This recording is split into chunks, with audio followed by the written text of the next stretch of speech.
নমস্কার বন্ধুরা, দীপাস কিচেনে আপনাদের সবাইকে স্বাগত।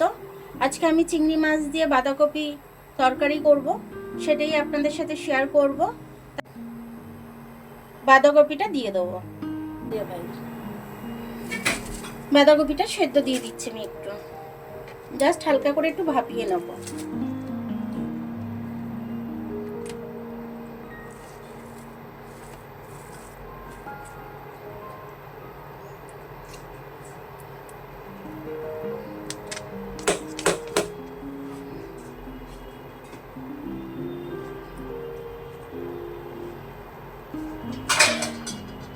এবার আমি এটা ফুটতে দেবো, একটু সেদ্ধ হয়ে যাক, তারপর দেখাচ্ছি।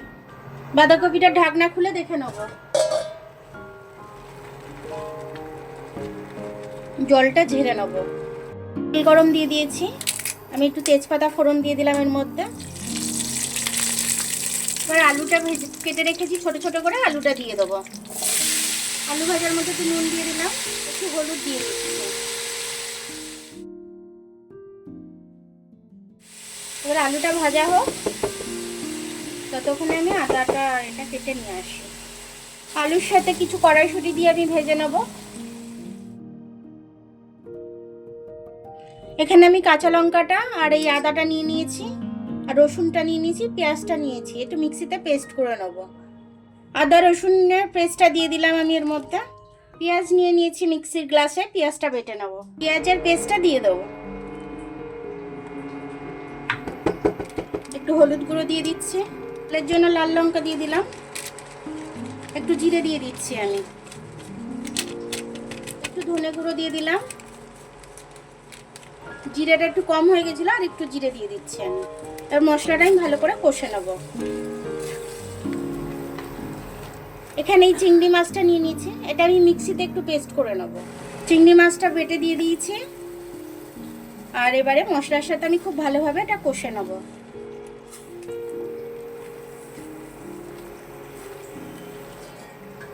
চাপা দিয়ে দিয়ে কষবো, যাতে আলুটাও সেদ্ধ হয়ে যায়। দুটো টমেটো দিয়ে দিচ্ছি, সেদ্ধ হয়ে যাবে, ঘেটে দেবো আমি। এটা খুলে একটু দেখে নেব।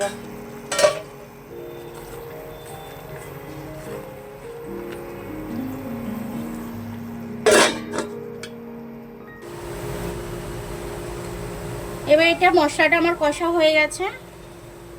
মশলাটাকে এবার আমি এই দেখুন টমেটোটাও গেলে দেবো আমি।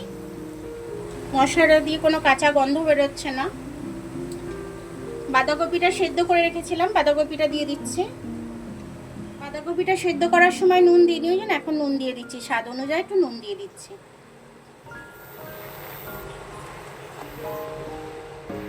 অল্প করে একটু জল দিয়ে দেবো মিটার মধ্যে, ভালো করে নেড়ে মিশিয়ে নেব। আমি চাপা দিয়ে এটা হতে দেবো। তরকারিটা ঢাকনা খুলে দেখে নেবো আমি। জলটা পুরোটাই শুকিয়ে গেছে। এবার এটার মধ্যে আমি একটু গরম মশলা দিয়ে দেবো।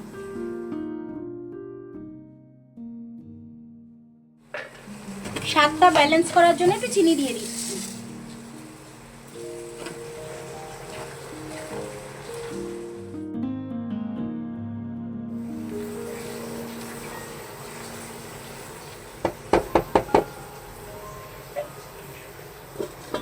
একটু চাপা দিয়ে দিলাম, একটু বাদে দেখে নেবো। এবার তরকারিটা আমি দেখে নেব। তরকারিটা আমার সবকিছু পারফেক্ট হয়েছে একদম।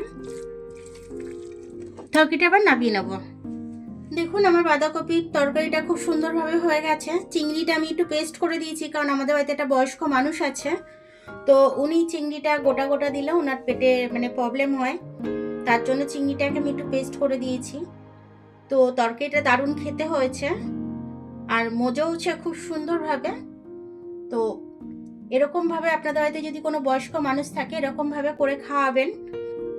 আমার ভিডিওটা দেখার জন্য অনেক অনেক ধন্যবাদ। আমার ভিডিওটা যদি আপনাদের ভালো লাগে, লাইক, সাবস্ক্রাইব, বেল আইকনটা একটু টিপে দেবেন। আর যদি ফেসবুক থেকে দেখেন, লাইক আর ফলোটা একটু করে দেবেন। আবার কাল দেখা হবে নতুন কোনো রেসিপির সাথে। ততক্ষণ আপনারা ভালো থাকবেন, আমি আসছি।